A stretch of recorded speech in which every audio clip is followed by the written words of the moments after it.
ಶ್ರೀ ಚಂದ್ರಶೇಖರ ಭಾರತಿ ಮಹಾಸ್ವಾಮಿಗಳವರ ಜೀವನ ಚರಿತ್ರೆಯ ಮುಂದುವರೆದ ಭಾಗ 10. ಇದೊಂದು ಸ್ವಲ್ಪ ಲೆಂತಿಯಾಗಿದೆ. ಇದನ್ನು ಪೂರ್ತಿ ಕೇಳಿ, ಯಾಕೆಂದರೆ ತುಂಬ ಮಾಹಿತಿ ಇದೆ ಇದರಲ್ಲಿ. ಗುರುಗಳ ಆಲ್ಮೋಸ್ಟ್ ಪೂರ್ಣ ಮಾಹಿತಿ, ಅವರ ಚರಿತ್ರೆಯ ಪೂರ್ಣ ಮಾಹಿತಿ ನಿಮಗೆ ಈ ವಿಡಿಯೋದಲ್ಲಿ ಸಿಗುತ್ತೆ. ಕಾಲಡಿ ಯಾತ್ರೆಯಿಂದ ಸ್ವಾಮಿಗಳು ಶೃಂಗೇರಿಗೆ ಹಿಂದಿರುಗ್ತಾರೆ. ಅಲ್ಲಿವರೆಗೆ ನಾವು ಕಳೆದ ಸಂಚಿಕೆಯಲ್ಲಿ ನಾವು ನೋಡಿದ್ವಿ. ಕಾಲಡಿಯಿಂದ ಸ್ವಾಮಿಗಳು ಬಂದ ಮೇಲೆ ಅವರ ದೇಹದಲ್ಲಿ ಸ್ವಲ್ಪ ಬದಲಾವಣೆ ಕಾಣುತ್ತೆ. ಶೃಂಗೇರಿಗೆ ಬಂದಂತಹ ಕೆಲವು ದಿನಗಳಲ್ಲಿ ಸ್ವಾಮಿಗಳು ಎಂದಿನಂತೆ ಬಹಿರ್ಮುಖರಾಗೇ ಇರ್ತಾ ಇದ್ರು. ಮಠದ ಧಾರ್ಮಿಕ ಕಾರ್ಯಗಳೆಲ್ಲ ನೋಡ್ಕೋತಾ ಇದ್ರು. ಮಠದಲ್ಲಿ ಭಕ್ತರಿಗೆ ಮುಖ್ಯವಾಗಿರ್ತಕ್ಕಂತಹ ಆಕರ್ಷಣೆ ಅಂದರೆ ಸ್ವಾಮಿಗಳು ಎಲ್ಲರೆದುರು ಮಠದ ಪಟ್ಟದ ದೇವರು ಅಂತ ಹೇಳಿದ್ರೆ ಚಂದ್ರಮೌಳೇಶ್ವರ ಲಿಂಗ, ರತ್ನಗರ್ಭ ಗಣಪತಿ, ಆಮೇಲೆ ಶಾರದೆಯ ಉತ್ಸವ ಮೂರ್ತಿ, ಆಮೇಲೆ ಶಂಕರಾಚಾರ್ಯರ ಬಿಂಬ, ಈ ಎಲ್ಲದಕ್ಕೂ ಕೂಡ ವಿಸ್ತಾರವಾಗಿರ್ತಕ್ಕಂತಹ ಪೂಜೆ. ಈ ಪೂಜೆಯನ್ನು ನೋಡಲಿಕ್ಕೆ ಭಕ್ತರು ನೆರೀತಾರೆ. ಇದನ್ನು ಮಠದ ಸ್ವಾಮಿಗಳೇ ಮಾಡ್ತಕ್ಕಂಥದ್ದು ಮಠದ ವಾಡಿಕೆ. ಮಠದ ಪರಿಚಾರಕರು ಅವರ ಜೊತೆಗೆ ಸಹಾಯಕ್ಕಿರ್ತಾರೆ. ಜೊತೆಗೆ ಪಂಡಿತರು ವೇದಘೋಷವನ್ನು ಮಾಡ್ತಾರೆ, ಸ್ತೋತ್ರ ಪಾಠ ಎಲ್ಲವನ್ನ ಮಾಡ್ತಾರೆ. ಆದರೆ ಪೂಜೆಯಲ್ಲಿ ವೈಭವದ ಪಾಲನ ಮರೆಯೋಂಗಿಲ್ಲ. ಕಾಲಡಿಯಿಂದ ಸ್ವಾಮಿಗಳು ಬಂದ ಮೇಲೆ ಸ್ವಲ್ಪ ದಿನ ಈ ಎಲ್ಲ ಪೂಜೆಯನ್ನು ಮಾಡ್ತಾ ಇದ್ರು. ಆದರೆ ಅವರ ಮನಸ್ಸು ಅಲ್ಲಿರಲಿಲ್ಲ ಅಂತ ಯಾರಿಗಾದ್ರೂ ಕೂಡ ನೋಡಿದ್ರೆ ಸ್ಪಷ್ಟವಾಗಿ ಗೊತ್ತಾಗ್ತಾ ಇತ್ತು. ಪೂಜೆ ಮಾಡುವಾಗ ನಡುವೆ ಒಂದು ಪುಷ್ಪವನ್ನು ಕೈಗೆತ್ಕೊಂಡು ಹಾಗೆಯೇ ಕೂತ್ಬಿಡ್ತಾ ಇದ್ರಂತೆ. ಆಮೇಲೆ ದೀಪ ಉರಿತಾ ಇದ್ರೆ, ಆ ನಂದಾದೀಪದ ಬತ್ತಿ ಸಣ್ಣದಾಗ್ತಾ ಇದ್ರೆ ಅದನ್ನು ಹೂವಿಂದಲೇ ಮೇಲೆತ್ತುತ್ತಾ ಅದನ್ನೇ ನೋಡ್ತಾ ಕುಳಿತು ಬಿಡ್ತಿದ್ರಂತೆ ಸುಮ್ಮನೆ. ಆಮೇಲೆ ಅಭಿಷೇಕವನ್ನು ಮಾಡ್ತಾ ಮಂತ್ರಗಳು ಮುಗಿದ್ರೂ ಕೂಡ ಅಭಿಷೇಕವನ್ನು ಮಾಡ್ತಲೇ ಇರ್ತಾ ಇದ್ರಂತೆ. ಅಭಿಷೇಕ ಆದಮೇಲೆ ಮೂರ್ತಿಗಳನ್ನು, ಸಾಲಿಗ್ರಾಮಗಳನ್ನು ಬಟ್ಟೆಯಲ್ಲಿ ಒರೆಸ್ತಾ ಆ ಮೂರ್ತಿಗಳನ್ನೇ ದಿಟ್ಟಿಸಿ ನೋಡ್ತಾ ಮುಂದೆ ಮಾಡಬೇಕಾಗಿರ್ತಕ್ಕಂತಹ ವಿಧಿಗಳೆಲ್ಲವನ್ನ ಮರ್ತು ಬಿಟ್ಟು ಸುಮ್ಮನೆ ಮೂಕವಾಗಿ ಕುಳಿತುಕೊಳ್ತಾ ಇದ್ರಂತೆ. ಪೂಜೆಯ ನಡುವೆ ಒಮ್ಮೊಮ್ಮೆ ಎದ್ದು ಹೊರಟು ಬಿಡ್ತಾ ಇದ್ರಂತೆ. ಈ ಸಂದರ್ಭದಲ್ಲಿ ಆಗಿನ ಮಠದ ಸರ್ವಾಧಿಕಾರಿಗಳಾಗಿರ್ತಕ್ಕಂತಹ ಶ್ರೀಕಂಠ ಶಾಸ್ತ್ರಿಗಳು ಪೂಜೆಯನ್ನು ಮಾಡಿ ಮುಗಿಸ್ತಾ ಇದ್ರಂತೆ. ಇಂತಹ ಸ್ಥಿತಿಯಲ್ಲಿ ನದಿಗೆ ಸ್ನಾನಕ್ಕೆ ಹೋಗ್ತಕ್ಕಂಥದ್ದು ಬೇಡ ಅಂತೇಳಿ ಧರ್ಮಾಧಿಕಾರಿಗಳು ಸ್ವಾಮಿಗಳನ್ನು ನದಿ ಸ್ನಾನದಿಂದ ನಿಷೇಧಿಸಿ ಮಠದಲ್ಲಿ ಅವರಿಗೆ ಸ್ನಾನಕ್ಕೆ ಅಣಿ ಮಾಡಿರ್ತಾರೆ. ಒಂದ್ಸಾರಿ ಕಡಾಯಿಯಲ್ಲಿ ನೀರು ತುಂಬಿರಲಿಕ್ಕೆ ಇದ್ದಂತಹ ಸಂದರ್ಭದಲ್ಲಿ ಸ್ವಾಮಿಗಳು ಪಕ್ಕದಲ್ಲಿ ಕೂತು ತಂಬಿಗೆಯಿಂದ ನೀರನ್ನು ತುಂಬಿಕೊಂಡು ತಲೆ ಮೇಲೆ ಸುರ್ಕೊಳ್ತಾ, ಕಡಾಯಿಯಲ್ಲಿ ನೀರು ಮುಗಿದ್ರೂ ಕೂಡ ತಂಬಿಗೆಗೆ ಕಡಾಯಿಗೆ ಹೋಗ್ತಕ್ಕಂಥದ್ದು ತಮ್ಮ ತಲೆ ಮೇಲೆ ಅದನ್ನು ಎತ್ತಿ ಬಗ್ಗಿಸ್ಕೊಳ್ತಕ್ಕಂತಹ ಕ್ರಿಯೆ ನಿಲ್ತಿರ್ಲಿಲ್ವಂತೆ. ಹತ್ರವೇ ನಿಂತಹ ಪರಿಚಾರಕ ಸ್ವಾಮಿಗಳನ್ನ ಕೇಳ್ತಾರಂತೆ, ಸ್ವಾಮಿಗಳೇ ಇನ್ನಷ್ಟು ನೀರನ್ನು ತರಲ ನಿಮ್ಮ ಸ್ನಾನಕ್ಕೆ ಅಂತ. ಆಗ ಸ್ವಾಮಿಗಳು ತಂಬಿಗೆನ ಕೆಳಗಡೆ ಇಟ್ಟು ತಲೆಯನ್ನು ಆಡಿಸ್ತಾರಂತೆ. ಆಗ ಪರಿಚಾರಕ ಇನ್ನಷ್ಟು ನೀರನ್ನು ತಂದು ಅವರ ತಲೆ ಮೇಲೆ ಸುರಿದಂತಹ ಸಂದರ್ಭದಲ್ಲಿ ನೀರು ತಂದಿರತಕ್ಕಂತಹ ನೀರು ಎಲ್ಲ ಮುಗಿದಾಗ ಸ್ವಾಮಿಗಳು ಕೇಳ್ತಾರಂತೆ ಸ್ವಾಮಿಗಳಿಗೆ, ಪರಿಚಾರಕ, ಸ್ವಾಮಿಗಳೇ ಸಾಕ, ನಿಲ್ಲಿಸ್ಲಾ ನೀರನ್ನು ನಿಮ್ಮ ತಲೆ ಮೇಲೆ ಸುರಿತಕ್ಕಂಥದ್ದನ್ನು ಅಂತಂದಾಗ ಸಾಕು ಅಂತೇಳಿ ಸ್ವಾಮಿಗಳು ಎದ್ದು ಹೊರಡ್ತಾ ಇದ್ರಂತೆ. ಅಂದರೆ ಈ ಎಲ್ಲ ಘಟನೆಗಳು ಕೂಡ ಕೇವಲ ಯಾಂತ್ರಿಕವಾಗಿ ನಡೀತಾ ಇತ್ತೆ ಹೊರತು ಅವರ ಮನಸ್ಸು ಬೇರೆಲ್ಲೋ ಇರ್ತಾ ಇತ್ತಂತೆ. ಅವರ ಕಣ್ಣು ತೆರೆದಿದ್ರೂ ಕೂಡ ದೃಷ್ಟಿ ಎಲ್ಲೋ ಇರ್ತಾ ಇತ್ತಂತೆ. ಮಠಕ್ಕೆ ಬಂದಂಥವರು ಹೇಳ್ತಕ್ಕಂಥದ್ದನ್ನು ಅವ್ರ ಕಿವಿ ಎದುರು ಕೇಳ್ತಾ ಇದ್ರು ಕೂಡ ಅವರ ಗಮನ ಎಲ್ಲೋ ಇರ್ತಾ ಇತ್ತಂತೆ.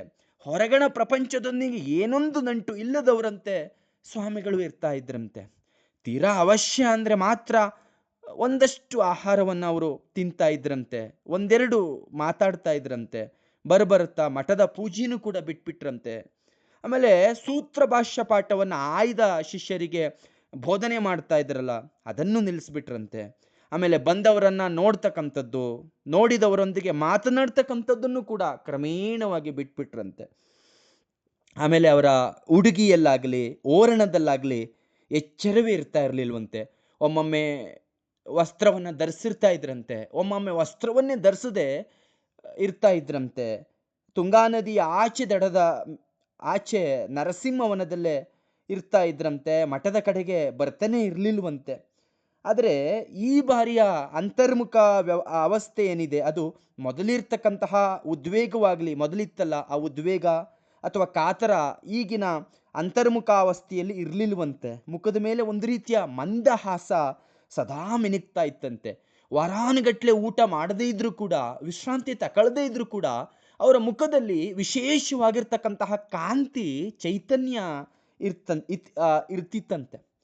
ಅವರು ನರಸಿಂಹವನದಲ್ಲಿ ಯಾವಾಗಲೂ ಕೂಡ ತಿರುಗಾಡ್ತಾ ಕೈಯಲ್ಲಿ ಸದಾಶಿವ ಬ್ರಹ್ಮೇಂದ್ರರ ಆತ್ಮವಿದ್ಯಾ ವಿಲಾಸ ಆ ಪುಸ್ತಕವನ್ನು ಇಟ್ಕೊಂಡು ಅದರ ಶ್ಲೋಕಗಳನ್ನು ಗಟ್ಟಿಯಾಗಿ ಹೇಳ್ಕೊತಾ ಇದ್ರಂತೆ. ಅಲ್ಲಿ ಒಂದೆರಡು ಶ್ಲೋಕಗಳನ್ನು ನಾವು ನೋಡೋದಾದ್ರೆ, ಸದಾಶಿವ ಬ್ರಹ್ಮೇಂದ್ರರ ಆತ್ಮವಿದ್ಯಾ ವಿಲಾಸದ ಪುಸ್ತಕದಲ್ಲಿ ಅಲ್ಲಿ ಬರುತ್ತೆ ಶ್ಲೋಕಗಳು.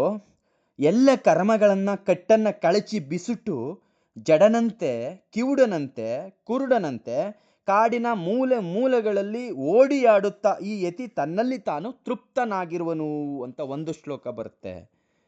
ಇನ್ನೊಂದು ಶ್ಲೋಕ ಚೆನ್ನಾಗಿದೆ.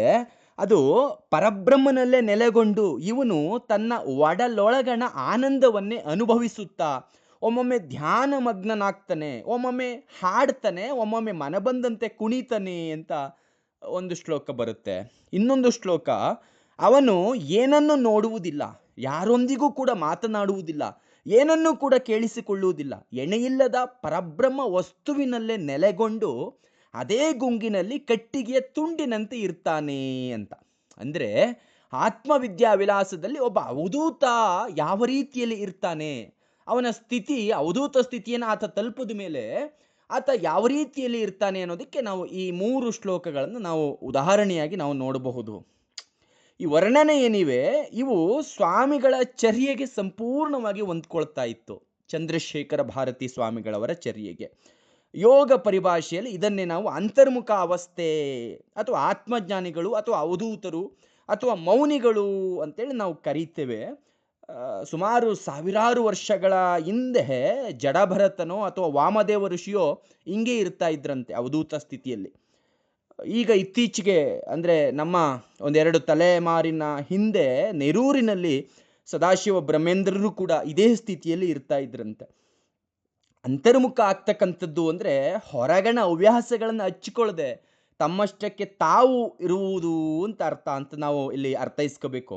ಸ್ವಾಮಿಗಳಿಗೆ ಪಾಠವನ್ನು ಹೇಳ್ತಕ್ಕಂತಹ, ಪ್ರವಚನವನ್ನು ಮಾಡ್ತಕ್ಕಂತಹ ಉದ್ದೇಶ ಇತ್ತು. ಆದರೆ ಈ ಉದ್ದೇಶ ಹಿಂಗಿ ಹೋದದ್ದು ಅವರು ದೇಶ ಪರ್ಯಟನೆ ಮಾಡಿ ವಿಜಯಯಾತ್ರೆಯನ್ನು ಯಾವಾಗ ಮಾಡಿದ್ರು, ಆ ವಿಜಯಯಾತ್ರೆಯ ನಂತರ ಜನಗಳ ಸ್ವಭಾವವನ್ನು ಅರ್ಥಕೊಂಡಾಗ ಸ್ವಾಮಿಗಳಿಗೆ ಆ ಉದ್ದೇಶ ಹಿಂಗಿ ಹೋಗಿರಬೇಕು ಅನ್ನುವಂಥದ್ದು. ಒಂದು ಸಂಭಾಷಣೆಯನ್ನು ನಾವು ನೋಡಬೇಕು. ತುಂಬ ಸ್ವಾರಸ್ಯಕರಾಗಿದೆ ಆ ಸಂಭಾಷಣೆ.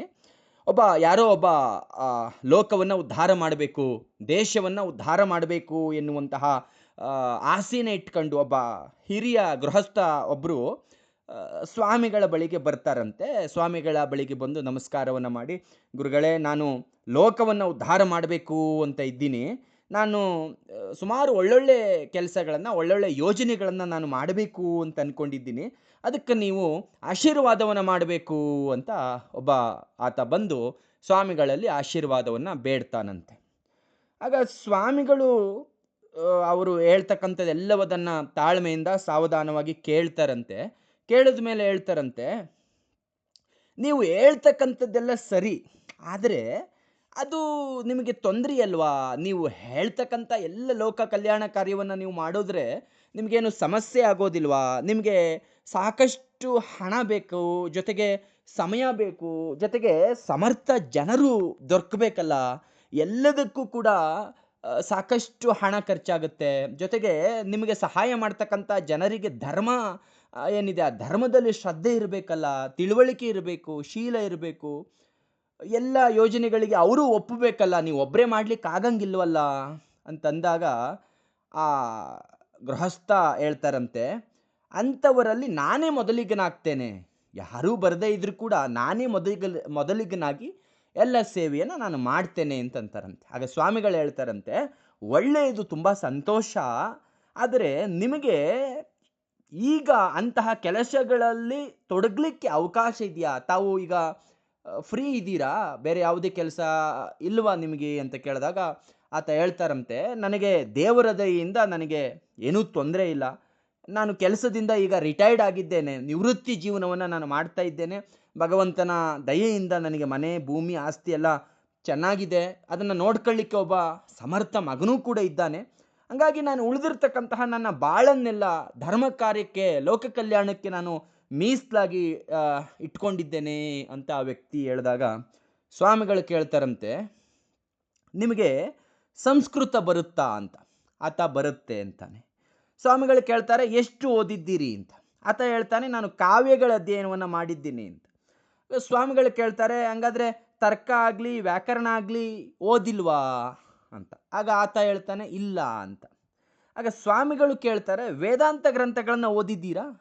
ಆತ ಹೇಳ್ತಾನೆ, "ಕೊಂಚ ಮಟ್ಟಕ್ಕೆ ವಿವೇಕ ಚೂಡಮಣಿಯನ್ನ ನಾನು ಓದಿದ್ದೇನೆ. ಅದನ್ನ ಬಿಟ್ರೆ ಇನ್ನೇನನ್ನು ಓದಿಲ್ಲ" ಅಂತ. ಆಗ ಸ್ವಾಮಿಗಳು ಆ, ಆತನಿಗೆ ಹೇಳ್ತಕ್ಕಂಥ ಮಾತು ತುಂಬಾ ಅರ್ಥಪೂರ್ಣ ಆಗಿದೆ. ಏಕೆಂದ್ರೆ ಯಾರೇ ಆದ್ರೂ ಕೂಡ ಸ್ವಾಮಿಗಳು ಯಾರ ಮನಸ್ಸನ್ನು ಕೂಡ ನೋಯಿಸ್ತಾ ಇರಲಿಲ್ಲ. ಸ್ವಾಮಿಗಳ ಹೇಳ್ತಾರೆ, "ಇಲ್ಲಿ ನೋಡೋಣ ಆಗ್ಲಿ, ನಿಮಗೆ ಸಂಸಾರದ ತಾಪತ್ರಯ ಇಲ್ಲ ಅಂತಂದ್ರೆ, ಬೇಕಾದಷ್ಟು ಹಣ ಇದೆ ಅಂತಂದ್ರೆ, ನಮ್ಮ ಧರ್ಮದಲ್ಲಿ ನಿಮಗೆ ಶ್ರದ್ಧೆಯೂ ಇದೆ ಅಂತಂದ್ರೆ, ಇಷ್ಟೆಲ್ಲಾ ಸೌಲಭ್ಯ ಇರುವಾಗ ನೀವು ಮತ್ತೆ ಇನ್ನಷ್ಟು ಅಧ್ಯಯನವನ್ನ ಯಾಕೆ ಮಾಡಬಾರದು? ಇನ್ನಷ್ಟು ಅನುಸಂಧಾನವನ್ನ ಯಾಕೆ ಮಾಡಬಾರದು? ಬೇರೆಯವರನ್ನ ಉದ್ಧಾರ ಮಾಡೋದಕ್ಕಿಂತಲೂ ಕೂಡ ಹೆಚ್ಚು ಅಗತ್ಯವಾದದ್ದು ನಿಮ್ಮನ್ನ ನೀವು ಉದ್ಧಾರ ಮಾಡ್ಕೊಳ್ತಕ್ಕಂಥದ್ದಲ್ವಾ? ನೀವು ಬೇರೆಯವರಿಗೆ ಉದ್ಧಾರದ ಮಾರ್ಗವನ್ನ ಹೇಳ್ಲಿಕ್ಕೆ ಹೊರಟ್ರೆ, ಅವರು ನೀವೆಷ್ಟರ ಮಟ್ಟಿಗೆ ಉದ್ಧಾರ ಆಗಿದ್ದೀರಾ ಅಂತ ಕೇಳ್ತಾರಲ್ವಾ? ನೀವು ಧರ್ಮವನ್ನ ಚೆನ್ನಾಗಿ ನಡೆಸಿದ ಮೇಲೆ ತಾನೇ ಇತರರಿಗೆ ಧರ್ಮವನ್ನ ಬೋಧನೆ ಮಾಡ್ತಕ್ಕಂಥ ಅಧಿಕಾರ ನಿಮಗೆ ಬರ್ತಕ್ಕಂಥದ್ದು. ತನಗೆ ಈಜು ಬರದೇ ಇರತಕ್ಕಂಥವನು ನೀರಿನಲ್ಲಿ ಮುಳುಗ್ತಾ ಇರ್ತಕ್ಕಂತಹ ಬೇರೆಯವನನ್ನ ದಡ ಕಾಣಿಸ್ತಕ್ಕಂಥದ್ದು ಯಾವ ರೀತಿಯಲ್ಲಿ? ಮೊದಲು ನಿಮ್ಮನ್ನ ನೀವು ಉದ್ಧಾರ ಮಾಡಿಕೊಳ್ಳುವಂತಹ ಮಾರ್ಗವನ್ನ ಹುಡುಕೋಣವಾಗಲಿ. ಅದು ಪ್ರತಿಯೊಬ್ಬರ ಆದ್ಯ ಕರ್ತವ್ಯವೂ ಕೂಡ.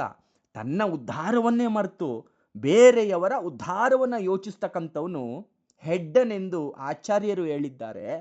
ಆ ಕಾರಣಕ್ಕಾಗಿ ನೋಡಪ್ಪ, ನಮ್ಮ ಬದುಕೆ ಅಲ್ಪ ಕಾಲದ್ದು. ಹೆಚ್ಚು ಕಾಲ ಇಲ್ಲ ನಮ್ಮ ಆಯುಷ್ಯು. ನಮ್ಮ ಉದ್ಧಾರವನ್ನ ಮಾಡಿಕೊಳ್ಳದೆ ಹಲವಾರು ಜನ್ಮಗಳನ್ನ ನಾವು ಎತ್ತಬೇಕಾಗತ್ತೆ ಅಂತ ನಮ್ಮ ಆಚಾರ್ಯರು ಬೋಧಿಸ್ತಾರೆ. ಈ ಕಾರಣಕ್ಕಾಗಿ ಬೇರೆಯವರ ಉದ್ಧಾರವನ್ನ ಕುರಿತು ಕಾಲಹರಣವನ್ನ ಮಾಡೋದ್ಯಾಕೆ? ಅಷ್ಟೇ ಅಲ್ಲದೆ, ನೀವು ಹೇಳಿದ್ರಿ ಅಂತ ಬೇರೆಯವರು ಕೇಳ್ತಾರೆ ಎನ್ನುವಂತಹ ನಂಬಿಕೆ ಏನು? ಅವರವರಿಗೆ ಅವರವರ ವಾಸನಾ ಬಲ ಇರುತ್ತೆ. ಜನರನ್ನೆಲ್ಲವನ್ನ ಕೂಡಿಸಿ ಒಂದು ಕೆಲಸವನ್ನು ಮಾಡುವಂತೆ ಪ್ರೇರೇಪಣೆ ಮಾಡ್ತಕ್ಕಂಥದ್ದು ರಾಜಕಾರಣದಲ್ಲೋ ಅಥವಾ ವ್ಯವಹಾರದಲ್ಲೋ ಸಾಧ್ಯ ಇರಬಹುದು. ಆದರೆ ನಿಮ್ಮ ವಾಕ್ಚಾತುರ್ಯದಿಂದ, ತರ್ಕದ ಬಲದಿಂದ ಅವರನ್ನ ನೀವು ಒಪ್ಪಿಸಿ ಒಂದು ಕೆಲಸದಲ್ಲಿ ತೊಡಗಿಸ್ತಕ್ಕಂಥದ್ದು ಆಧ್ಯಾತ್ಮ ಕ್ಷೇತ್ರದಲ್ಲಿ ಸಾಧ್ಯ ಇಲ್ಲ. ಒಂದು ತೇರನ್ನು ಎಳಿಲಿಕ್ಕೆ ಸಾವಿರಾರು ಮಂದಿ ಜನರನ್ನ ಸೇರಿಸಬಹುದು. ಆದರೆ ನೀವು ಹಸಿದಿರುವಾಗ 10 ಮಂದಿಯನ್ನ ಸೇರಿಸ್ಕೊಂಡು ಏನು ಮಾಡಬಲ್ಲರಿ? ನೀವು ಹಸಿದಿರ್ತೀರಿ, ನಿಮ್ಮ ಜೊತೆಗೆ ಸೇರಿ ಅವರು ಕೂಡ ಹಸಿದಿರ್ತಾರೆ ಅಷ್ಟೇ. ಆದರೆ ಒಬ್ಬರ ಹಸಿವೆಯಿಂದ ಇನ್ನೊಬ್ಬರ ಹಸಿವಂತೂ ಹರಿಯಲಾರದಷ್ಟೇ, ತೀರಲಾರದಷ್ಟೇ. ಆಧ್ಯಾತ್ಮಿಕತೆಯ ಹಸಿವಿದ್ದಾಗ ನೀವು ನಿಮ್ಮ ಹಸಿವನ್ನು ಹೋಗಲಾಡಿಸ್ಕೊಳ್ಳುವಂತಹ ಉಪಾಯವನ್ನು ಹುಡುಕಬೇಕು. ಅದು ಅಲ್ಲದೆ ಹಸಿವೇ ಇಲ್ಲದಿರ್ತಕ್ಕಂತಹ 1000 ಮಂದಿಯನ್ನು ಸೇರಿಸಿ ಅವರಿಗೆ ಹಸಿವನ್ನು ಹೋಗಲಾಡಿಸ್ಕೊಳ್ತಕ್ಕಂತಹ ಮಾರ್ಗವನ್ನು ಕುರಿತು ಉಪದೇಶವನ್ನು ಮಾಡಿದರೆ ಏನಪ್ಪ ಪ್ರಯೋಜನ? ಅದಕ್ಕಾಗಿ ನಮ್ಮ ಶಾಸ್ತ್ರ ದಿಟವಾಗಿ ಯಾರು ವಿದ್ಯೆಯನ್ನು ಬಯಸ್ತಾರೆ ಅಂಥವರಿಗೆ ಮಾತ್ರ ವಿದ್ಯೆಯನ್ನು ನೀಡಬೇಕು, ಯಾರು ಬಯಸಲ್ವ ವಿದ್ಯೆಯನ್ನು ಅವರಿಗೆ ನೀಡಬಾರದು ಅಂತ ನಮ್ಮ ಶಾಸ್ತ್ರ ಬೋಧಿಸುತ್ತೆ, ಹೇಳಿದೆ ಅಂತ ಸ್ವಾಮಿಗಳು ಹೇಳ್ತಾರೆ. ಬಹುಶಃ ಇಂಥ ಉಪದೇಶಗಳನ್ನು ಪಡ್ಕೊಂಡಂತಹ ನೂರಾರು ಮಂದಿ ಇವತ್ತಿದ್ದಾರೆ, ನಮ್ಮೊಡನೆ ಬದುಕಿದ್ದಾರೆ ಅಂದರೆ ತಪ್ಪಾಗಲಿಕ್ಕಿಲ್ಲ. ಎಷ್ಟೇ ಜನ ಬಂದರೂ ಕೂಡ ಸ್ವಾಮಿಗಳು ಅವರ ಜೊತೆ ಸಾವಧಾನವಾಗಿ ಮಾತಾಡ್ತಾ ಇದ್ರು. ನಗುಮುಗುದ ಜ ನಗುಮುಗುದಲ್ಲೇ ಅವರಿಗೆ ಉತ್ತರವನ್ನು ಕೊಡ್ತಾ ಇದ್ರು. ಹಂಗಾಗಿ ಶೃಂಗೇರಿಗೆ ಸ್ವಾಮಿಗಳನ್ನು ನೋಡಲಿಕ್ಕೆ ಬರ್ತಕ್ಕಂಥವರ ಸಂಖ್ಯೆ ಹೆಚ್ಚುತ್ತೆ. ಆದರೆ ಈಗ ಅವರು ಅಂತರ್ಮುಖರಾಗಿದ್ದು ಅವಧೂತರಾಗಿರ್ತಾ ಇದ್ದದ್ದೇ ಹೆಚ್ಚಾಗಿರೋ ಕಾರಣದಿಂದ ಅವರಿಗೆ ದರ್ಶನ ಸುಲಭವಾಗಿ ಸಿಗ್ತಾ ಇರಲಿಲ್ಲ. ಈ ಸ್ಥಿತಿಯಲ್ಲಿ ಅವರನ್ನು ನರಸಿಂಹವನದಲ್ಲೇ ಒಂದು ರೀತಿಯಲ್ಲಿ ಕೊಠಡಿಯಲ್ಲಿ ನಿರ್ಬಂಧನದಲ್ಲಿ ಇಡ್ತಾ ಇದ್ರಂತೆ. ನಡು ಹಗಲಿನ ವೇಳೆಗೆ ಸೇವಕರು ನಿರ್ಬಂಧನ ಕೋಣೆಯಲ್ಲಿ ಅವರಿಗೆ ಆಹಾರವನ್ನು ಇಟ್ಟು ಬಾಗಿಲನ್ನು ಭದ್ರ ಮಾಡಿ ಹೊರಗಡೆ ಬಂದ್ಬಿಡ್ತಾ ಇದ್ರಂತೆ. ಸಂಜೆ ಹೋಗಿ ನೋಡಿದ್ರೆ ಅಲ್ಲಿ ಆಹಾರ ಇಟ್ಟ ಹಾಗೆ ಇರ್ತಾ ಇತ್ತಂತೆ, ಇಲ್ಲವೇ ಕೋಣೆಯಲ್ಲೆಲ್ಲ ಆಹಾರ ಚೆಲ್ಲಾಪಿಲ್ಲಿಯಾಗಿ ಬಿದ್ದಿರ್ತಾ ಇತ್ತಂತೆ. ರಾತ್ರಿಯೂ ಕೂಡ ಹಂಗೆ ಒಂದು ಬಟ್ಲಲ್ಲಿ ಹಾಲನ್ನು ಇಟ್ಟು ಬರ್ತಾ ಇದ್ರಂತೆ. ಬೆಳಗಿನವರೆಗೂ ಕೂಡ ಅದು ಇಟ್ಟಲ್ಲಿಯೇ ಇದ್ದರೆ ಆಯಿತು, ಒಮ್ಮೊಮ್ಮೆ ಅದು ಗುರುಗಳು ಸ್ವಲ್ಪ ಅದನ್ನು ಸ್ವೀಕಾರ ಮಾಡ್ತಾ ಇದ್ರಂತೆ, ಒಮ್ಮೊಮ್ಮೆ ಮಾಡ್ತಾ ಇರಲಿಲ್ವಂತೆ. ಯಾವಾಗಲೋ ಇದ್ಕಿದ್ದಂತೆ ಮತ್ತೆ ಸಾಮಾನ್ಯ ಸ್ಥಿತಿಗೆ ಬಂದ್ಬಿಡ್ತಾ ಇದ್ರಂತೆ. ಸಾಮಾನ್ಯ ಸ್ಥಿತಿಗೆ ಬಂದಾಗ ಎಂದಿನಂತೆ ಮಾತುಕತೆ, ಉಡುಗೆ ತೊಡುಗೆ, ಆಚಾರ ವ್ಯವಹಾರ, ಮಠದ ಪೂಜೆ ಎಲ್ಲವೂ ಕೂಡ ಮಾಡ್ತಾ ಇದ್ರು. ಆದರೆ ಯಾವಾಗ ಅಂತರ್ಮುಖ ಆಗ್ತಾರೆ, ಯಾವಾಗ ಬಹಿರ್ಮುಖ ಆಗ್ತಾರೆ ಅಂತ ಯಾರಿಗೂ ಕೂಡ ನಿರ್ದಿಷ್ಟವಾಗಿ ಹೇಳಲಿಕ್ಕೆ ಬರ್ತಾ ಇರಲಿಲ್ವಂತೆ. ಹಾಗಾಗಿ ಮಠದ ಅಧಿಕಾರಿಗಳಿಗೆ, ಸ್ವಾಮಿಗಳಿಗೆ, ಸ್ವಾಮಿಗಳ ಸರತಿಯ ಸೇವಕರಿಗೆ ಇದೊಂದು ಪರದಾಟ ಆಯ್ತಂತೆ.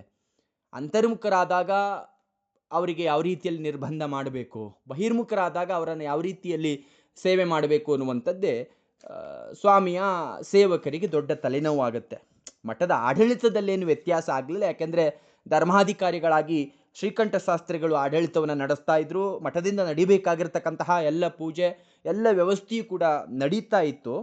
ಆದರೆ ಸ್ವಾಮಿಗಳನ್ನು ನೋಡಲಿಕ್ಕೆ ಬರ್ತಕ್ಕಂತಹ ಮಠದ ಭಕ್ತರಿಗೆ ಸ್ವಲ್ಪ ನಿರಾಶೆ ಆಗ್ತಾ ಇತ್ತು. ಯಾಕೆಂದರೆ ಶೃಂಗೇರಿಯಲ್ಲಿ ಇರ್ತಕ್ಕಂತಹ ಗುಡಿಗೆ ಸ್ವತಂತ್ರವಾಗಿರ್ತಕ್ಕಂಥ ಆಕರ್ಷಣೆ ಇಲ್ಲ. ಮಠಕ್ಕೆ ಹೊಂದಿಕೊಂಡಂತೆ ಗುಡಿ, ಗುಡಿಗೆ ಹೊಂದಿಕೊಂಡಂತೆ ಮಠ. ಸ್ವಾಮಿಗಳು ಅಂತರ್ಮುಖ ಆಗಿಬಿಟ್ರೆ ಮಠದ ಆರ್ಥಿಕ ವ್ಯವಸ್ಥೆಗೆ ಪೆಟ್ಟು ಅನ್ನುವಂಥದ್ದು. ಈ ಸಂದರ್ಭದಲ್ಲಿ ಸರ್ವಾಧಿಕಾರಿಗಳಾಗಿರ್ತಕ್ಕಂತಹ ಶ್ರೀಕಂಠ ಶಾಸ್ತ್ರಿಗಳು ಸ್ವಾಮಿಗಳ ಗ್ರಹವೆಂದೋ ಅಥವಾ ಗಾಳಿ ಅಂತಲೋ ಭೂತ ಬಾಧೆ ಅಂತಲೋ ತಮಗೆ ತೋರಿರ್ತಕ್ಕಂತಹ ಎಲ್ಲ ಚಿಕಿತ್ಸೆಗಳನ್ನು ಮಾಡ್ತಾರೆ. ಆದರೆ ಏನೇ ಚಿಕಿತ್ಸೆಯನ್ನು ಮಾಡಿದ್ರೂ ಕೂಡ ಏನೂ ವ್ಯತ್ಯಾಸ ಕಾಣೋದಿಲ್ಲ. ಆಗ ಕಡೆಗೆ ಬೇರೆ ದಾರಿ ಕಾಣದೆ ಸ್ವಾಮಿಗಳ ಪರಿಸ್ಥಿತಿಯನ್ನು ಮೈಸೂರು ಮಹಾರಾಜರಿಗೆ ತಿಳಿಸ್ತಾರೆ. ಆಗ ಮೈಸೂರು ಮಹಾರಾಜರಾಗಿರ್ತಕ್ಕಂತಹ ನಾಲ್ವಡಿ ಕೃಷ್ಣರಾಜ ಒಡೆಯರು ಈ ಸ್ವಾಮಿಗಳ ಸ್ಥಿತಿಯನ್ನು ನೋಡಿ ಬೇಗ ಅವರಿಗೆ ಅಗತ್ಯವಾಗಿರ್ತಕ್ಕಂಥದ್ದೆಲ್ಲವನ್ನು ಮಾಡಬೇಕು ಅಂತ ಆಗಿನ ದಿವಾನರಾಗಿರ್ತಕ್ಕಂತಹ ಸರ್ ಮಿರ್ಜಾ ಇಸ್ಮಾಯಿಲ್ ಅವರಿಗೆ ಆದೇಶವನ್ನು ಮಾಡ್ತಾರೆ. ಈ ಸರ್ ಮಿರ್ಜಾ ಇಸ್ಮಾಯಿಲ್ ಅವರು ಹಿಂದೂ ಗುರುಪೀಠಗಳಲ್ಲಿ, ಅದರಲ್ಲೂ ದೇವಾಲಯಗಳಲ್ಲಿ ವಿಶ್ವಾಸವನ್ನು ಇರಿಸ್ಕೊಂಡಿರ್ತಕ್ಕಂಥವ್ರು. ತಾವೇ ಶೃಂಗೇರಿಗೆ ಬಂದು ಅಲ್ಲಿ ಸ್ವಾಮಿಗಳನ್ನು ನೋಡಿ ಆಮೇಲೆ ಅಲ್ಲಿ ಸುತ್ತ ಇರತಕ್ಕಂಥವ್ರನ್ನು ವಿಚಾರಿಸಿ ಬರ್ತಾರೆ. ಆಮೇಲೆ ಬೆಂಗಳೂರಿನಲ್ಲಿದ್ದಂತಹ ಸರ್ಕಾರಿ ಮಾನಸ ಆಸ್ಪತ್ರೆಯ ಮುಖ್ಯಾಧಿಕಾರಿಗಳಿಗೆ ಒಂದು ಲೆಟ್ರನ್ನು ಬರೀತಾರೆ. ಸ್ವಾಮಿಗಳ ಆರೋಗ್ಯ ಸ್ಥಿತಿಯನ್ನು ಪರೀಕ್ಷೆಯನ್ನು ಮಾಡಿ ನಮಗೆ ಕೂಡಲೇ ವರದಿಯನ್ನು ಸಲ್ಲಿಸಬೇಕು ಅಂತ. ಆಗ ಬೆಂಗಳೂರಿನ ಸರ್ಕಾರಿ ಮಾನಸ ಆಸ್ಪತ್ರೆ ಮುಖ್ಯಾಧಿಕಾರಿಗಳಾಗಿದ್ದಂಥವರು ಡಾಕ್ಟರ್ MV ಗೋವಿಂದ ಸ್ವಾಮಿಯವರು ಅಂತ. ಈ ಗೋವಿಂದ ಸ್ವಾಮಿಯವರು ಮನಸ್ಸಾಸ್ತ್ರ ವಿಭಾಗದ ಮುಖ್ಯಸ್ಥರಾಗಿ ಇರ್ತಂಥ ಡಾಕ್ಟರ್ CK ವಾಸುದೇವರಾಯರು ಏನಿದ್ದಾರೆ, ಇವರು ಶೃಂಗೇರಿಗೆ ಹಲವಾರು ಬಾರಿ ಹೋಗಿ ಸ್ವಾಮಿಗಳ ಪರಿಸ್ಥಿತಿಯ ಬಗ್ಗೆ ದಿವಾನರ ಕಚೇರಿಗಳಿಗೆ ಆಗಾಗ ವರದಿಯನ್ನು ಸಲ್ಲಿಸ್ತಾ ಇರ್ತಾರೆ. ಆದರೆ ಡಾಕ್ಟರು ಸ್ವಾಮಿಗಳನ್ನು ನೇರವಾಗಿ ಪರೀಕ್ಷೆಯನ್ನು ಮಾಡೋಂಗಿರಲಿಲ್ಲ. ಹತ್ತಿರಕ್ಕೋಗಿ ಸ್ವಾಮಿಗಳನ್ನು ಮಾತಾಡಿಸಿ ಅಗತ್ಯವಾಗಿರ್ತಕ್ಕಂತಹ ವಿವರಗಳನ್ನು ಸಂಗ್ರಹಣೆ ಮಾಡೋಂಗಿರಲಿಲ್ಲ. ದೂರದಿಂದಲೇ ಸ್ವಾಮಿಗಳನ್ನು ನೋಡಬೇಕು. ಆಮೇಲೆ ಮಠದ ಅಧಿಕಾರಿಗಳನ್ನು, ಸ್ವಾಮಿಗಳ ಸೇವೆ ಮಾಡ್ತಾ ಇರ್ತಕ್ಕಂತಹ ಸೇವಕರನ್ನ ವಿಚಾರಿಸಿ ಆ ರೋಗದ ಸ್ವರೂಪವನ್ನು ನಿಧಾನವಾಗಿ ಗೊತ್ತುಪಡಿಸಬೇಕಾಗಿತ್ತು. ಆಮೇಲೆ ಚಿಕಿತ್ಸೆಗೆ ಮದ್ದನ್ನು ಕೊಡ್ತಕ್ಕಂಥದ್ದು ಕಷ್ಟವೇ, ಯಾಕೆಂದರೆ ಸ್ವಾಮಿಗಳು ಅದನ್ನು ನೇರವಾಗಿ ಸ್ವೀಕರಿಸ್ತಾ ಇರಲಿಲ್ಲ. ಹಾಗಾಗಿ ಆಹಾರದಲ್ಲಿ ಬೆರೆಸಿ ಕೊಟ್ಟರೆ ಗುರುಗಳು ಆಹಾರವನ್ನೇ ಮುಟ್ತಾ ಇರಲಿಲ್ಲ. ಒಮ್ಮೊಮ್ಮೆ ಮುಟ್ತಾ ಇದ್ರು, ಒಮ್ಮೊಮ್ಮೆ ಮುಟ್ತಾ ಇರಲಿಲ್ಲ. ಹಂಗಾಗಿ ಗುರುಗಳ ವ್ಯಾಧಿ ಯಾವ ಸ್ವರೂಪದ್ದು ಅಂತ ವೈದ್ಯರಿಗೆ ತಿಳಿಲಿಕ್ಕಾಗಲೇ ಇಲ್ಲ. ಸೊ ವ್ಯಾಧಿಯೇ ಗೊತ್ತಾಗಲಿಲ್ಲ ಅಂದಮೇಲೆ ಚಿಕಿತ್ಸೆಯನ್ನು ಹೆಂಗೆ ನಡೆಸಲಿಕ್ಕಾಗತ್ತೆ? ಆದರೆ ವೈದ್ಯರ ಅದೃಷ್ಟಕ್ಕೆ ಸ್ವಾಮಿಗಳು ಇದ್ದಕ್ಕಿದ್ದಂತೆ ಸಾಮಾನ್ಯ ಸ್ಥಿತಿಗೆ ಬಂದ್ಬಿಡ್ತಾರೆ. ಆಗ ವೈದ್ಯರು, ಡಾಕ್ಟರು ಅಂತೇಳಿ ಕಾಣಿಸ್ಕೊಳ್ಳದೆ ವೈದಿಕರ ಉಡುಪನ್ನೇ ಧರಿಸ್ಕೊಂಡು 10 ಮಂದಿ ಭಕ್ತರ ಜೊತೆಗೆ ಸ್ವಾಮಿಗಳನ್ನು ಕಾಣಲಿಕ್ಕೆ ಹೊರಡ್ತಾರೆ. ಪಂಚೆ ಶಲ್ಯವನ್ನು ಧರಿಸ್ಕೊಂಡು, ಹಣೆಗೆ ಪಟ್ಟೆ ಭಸ್ಮವನ್ನು ಧರಿಸ್ಕೊಂಡು ಸ್ವಾಮಿಗಳೆದುರು ಹೋಗ್ತಾರೆ. ಆಗ ಇವರು ಡಾಕ್ಟರು, ಇವರು ತಮ್ಮನ್ನು ಪರೀಕ್ಷೆ ಮಾಡಲಿಕ್ಕೆ ಬಂದಿದ್ದಾರೆ ಶೃಂಗೇರಿಗೆ ಅನ್ನುವಂಥದ್ದು ಸ್ವಾಮಿಗಳಿಗೆ ಗೊತ್ತಿರಲಿಲ್ಲ. ಸ್ವಾಮಿಗಳಿಗಾಗ್ಲಿ ಅಲ್ಲಿರ್ತಕ್ಕಂತಹ ಯಾರಿಗೂ ಕೂಡ ಗೊತ್ತಿರಲಿಲ್ಲ. ಇದೊಂದು ಗೌಪ್ಯವಾಗಿ ಪರೀಕ್ಷೆನ ಮಾಡಲಿಕ್ಕೆ ಬಂದಿರ್ತಾರೆ ಈ ಡಾಕ್ಟರು. ಆಗ ಸ್ವಾಮಿಗಳನ್ನ ದರ್ಶನ ಮಾಡಿದಂತಹ ಡಾಕ್ಟರು ಗುರುಗಳಿಗೆ ಹೇಳ್ತಾರೆ, ಗೋವಿಂದ ಸ್ವಾಮಿಯವರು, ಗುರುಗಳೇ ನಾಳೆ ನಾನು ಬೆಂಗಳೂರಿಗೆ ಹೊರಡ್ತಾ ಇದ್ದೇನೆ, ತಾವು ಅಪ್ಪಣೆ ಮಾಡಬೇಕು ಅಂತೇಳಿ ನಮಸ್ಕಾರ ಮಾಡ್ತಾರೆ. ಆಗ ಸ್ವಾಮಿಗಳು ಅವರನ್ನು ದೃಷ್ಟಿ ಇಟ್ಟು ನೋಡ್ತಾರೆ. ದೃಷ್ಟಿ ಇಟ್ಟು ನಸುನಗ್ತಾ ಹೇಳ್ತಾರಂತೆ, ಏಕೆ ಹೊರಟು ಬಿಟ್ರೆ, ಬಂದ ಕೆಲಸ ಆಯ್ತಾ ಅಂತ ಕೇಳ್ತಾರಂತೆ. ಆಗ ಗೋವಿಂದ ಸ್ವಾಮಿ ಅವರಿಗೆ ಕಕ್ಕಾಬಿಕ್ಕಿ ಆಗುತ್ತಂತೆ. ಯಾಕೆಂದರೆ ತಾವು ಬಂದ ಉದ್ದೇಶ ಸ್ವಾಮಿಗಳಿಗೆ ತಿಳಿದಿದೆ ಅಂತ ಅರಿವಾಗುತ್ತಂತೆ. ಕೆಲಸ ಆಯಿತು ಅಂದರೆ ರೋಗದ ವಿಧಾನ, ಅದರ ಸ್ವರೂಪ ತಿಳಿದಂಗಾಯಿತು ಅಂದಂಗಾಗುತ್ತೆ. ಕೆಲಸ ಆಗಿಲ್ಲ ಅಂದರೆ ಬಂದ ಕೆಲಸ ಆಗದೆ ಹೊರಡ್ತಕ್ಕಂಥದ್ದು ಹೆಂಗೆ? ಹಂಗಾಗಿ ಏನನ್ನು ಹೇಳ್ದರೆ ಸುಮ್ಮನೆ ನಿಂತಿರ್ತಾರೆ ಗೋವಿಂದ ಸ್ವಾಮಿಯವರು. ಆಗ ಸ್ವಾಮಿಗಳೇ ಕೇಳ್ತಾರೆ ಮತ್ತೆ, ನಮ್ಮನ್ನು ಪರೀಕ್ಷೆ ಮಾಡಿ ಆಯಿತಾ? ನಿಮ್ಮ ಚಿಕಿತ್ಸೆಗೆ ಒಳಪಡ್ತಕ್ಕಂತಹ ರೋಗವ ಇದು ಅಂತೇಳಿ ಮತ್ತೆ ಪ್ರಶ್ನೆ ಮಾಡ್ತಾರೆ. ಆಗ ಗೋವಿಂದ ಸ್ವಾಮಿ ಅವರು ಏನೂ ಉತ್ತರ ಕೊಡದೇ ಇದ್ದಾಗ ಸ್ವಾಮಿಗಳೇ ಉತ್ತರವನ್ನು ಕೊಡ್ತಾರೆ. ನೋಡಿ, ಇದು ನಮ್ಮ ಪ್ರಾರಬ್ಧ, ಇದನ್ನು ಅನುಭವಿಸಿಯೇ ತೀರಬೇಕು. ನೀವು ಏನನ್ನು ತಾನೇ ಮಾಡಬಲ್ಲಿರಿ, ಹೋಗಿ ಬನ್ನಿ, ನಿಮಗೆ ದೇವರು ಒಳ್ಳೇದು ಮಾಡ್ತಾನೆ ಅಂತೇಳಿ ಫಲಮಂತ್ರಾಕ್ಷತೆಯನ್ನು ಕೊಟ್ಟು ಕಳಿಸ್ತಾರೆ. ಫಲಮಂತ್ರಾಕ್ಷತೆಗಳನ್ನು ಕೊಡುವಾಗ ಗೋವಿಂದ ಸ್ವಾಮಿ, ಡಾಕ್ಟರ್ ಗೋವಿಂದ ಸ್ವಾಮಿ ಅವರ ಮುಖವನ್ನು ಸ್ವಾಮಿಗಳು ನೋಡ್ತಾರೆ. ಗೋವಿಂದ ಸ್ವಾಮಿಯವರು ಶೃಂಗೇರಿ ಮಠಕ್ಕೇನು ಭಕ್ತರಲ್ಲ, ಅವರು ಸ್ಮಾರ್ತ ಬ್ರಾಹ್ಮಣರಲ್ಲ, ಅವರು ಮಾಧ್ವ ಬ್ರಾಹ್ಮಣರು. ಆದರೆ ಶೃಂಗೇರಿ ಮಠ ಅನ್ನುವಂತಹ ಕಾರಣಕ್ಕಾಗಿ ವಿಭೂತಿ ಪಟ್ಟೆಯನ್ನು ಹಣೆಗೆ ಹಚ್ಚಿಕೊಂಡ್ರೆ ಸ್ವಾಮಿಗಳಿಗೆ ಸಂತೋಷ ಆಗುತ್ತೆ ಅನ್ನುವಂತಹ ಕಾರಣಕ್ಕಾಗಿ ವಿಭೂತಿ ಪಟ್ಟಿಯನ್ನು ಹಚ್ಕೊಂಡಿರ್ತಾರೆ. ಸ್ವಾಮಿಗಳು ನೋಡಿ ಅದನ್ನು ನಸುನಗುತ್ತಾ ಕೇಳ್ತಾರೆ, ಇದೇನು ವಿಭೂತಿಯನ್ನು ಧರಿಸಿದ್ದೀರಲ್ಲ, ನೀವು ಮಾಧ್ವರಲ್ವಾ ಅಂತ ಕೇಳ್ತಾರಂತೆ. ಆಗ ಗೋವಿಂದ ಸ್ವಾಮಿಗಳು ಏನೂ ಹೇಳದೆ ಮೌನವಾಗಿ ನಿಂತಿದ್ದಾಗ ಸ್ವಾಮಿಗಳು ಹೇಳ್ತಾರಂತೆ, ಬೇರೆಯವರನ್ನು ಮೆಚ್ಚಿಸ್ಲಿಕ್ಕೆ ನಿಮ್ಮ ಆಚಾರವನ್ನು ಬಿಡಬಾರ್ದು, ನಿಮ್ಮ ಆಚಾರದಲ್ಲಿ ನೀವಿದ್ದಾಗಲೇ ನಮಗೆ ಸಂತೋಷ ಆಗತ್ತೆ ಅಂತ ಹೇಳ್ತಾರಂತೆ. ಆಗ ಡಾಕ್ಟರ್ ಗೋವಿಂದ ಸ್ವಾಮಿ ಅವರು ಒಂದು ಕಡೆ ಬರ್ಕೋತಾರೆ, ನಾನು ಸ್ವಾಮಿಗಳ ವ್ಯಾಧಿಯನ್ನು ಗುಣಪಡಿಸ್ಲಿಕ್ಕೆ ನಾನು ಶೃಂಗೇರಿಗೆ ಹೋದದ್ದು ನಿಜ, ಆದರೆ ನಡೆದದ್ದು ನನ್ನ ವ್ಯಾಧಿ ಗುಣವಾಯಿತು ಅಂತ ಬರ್ಕೋತಾರೆ. ಶೃಂಗೇರಿಗೆ ಹೋಗಿ ಸ್ವಾಮಿಗಳನ್ನು ಕಂಡಾಗಿನಿಂದ ಅವರು ಆಸ್ತಿಕರಾಗ್ತಾರೆ, ವೇದಾಂತದಲ್ಲಿ ಆಸಕ್ತಿನ ತಳೀತಾರೆ, ಸಂಸ್ಕೃತನ ಕಲಿತು ಸ್ವಾಮಿಗಳಿಗೆ ಬೆಂಗಳೂರಿನಲ್ಲೇ ವೇದಾಂತ ಪಾಠವನ್ನು ಮಾಡಿ ಕೊಟ್ಟಂತಹ ವೆಳ್ಳೂರು ಸುಬ್ರಹ್ಮಣ್ಯ ಶಾಸ್ತ್ರಿಗಳ ಮಕ್ಕಳು ಈ ಸ್ವಾಮಿಗಳ ಬಳಿ ಪಾಠವನ್ನು ಮಾಡಿ ಬೆಂಗಳೂರಲ್ಲೇ ನೆಲೆಸಿದ್ದಂಥವ್ರು ಆದಂತಹ ಪಂಡಿತರಾಜ VS ರಾಮಚಂದ್ರ ಶಾಸ್ತ್ರಿಗಳನ್ನು ಮನೆಗೇ ಕರೆಸ್ಕೊಂಡು ವೇದಾಂತ ಪ್ರಕರಣ ಗ್ರಂಥಗಳನ್ನು ಕಲಿತಾರೆ. ಯಾರು? ಗೋವಿಂದ ಸ್ವಾಮಿಗಳು. ಅಷ್ಟರ ಮಟ್ಟಿಗೆ ಸ್ವಾಮಿಗಳು ಗೋವಿಂದ ಸ್ವಾಮಿಗಳ ಮೇಲೆ ಪರಿಣಾಮವನ್ನು ಬೀರ್ತಾರೆ.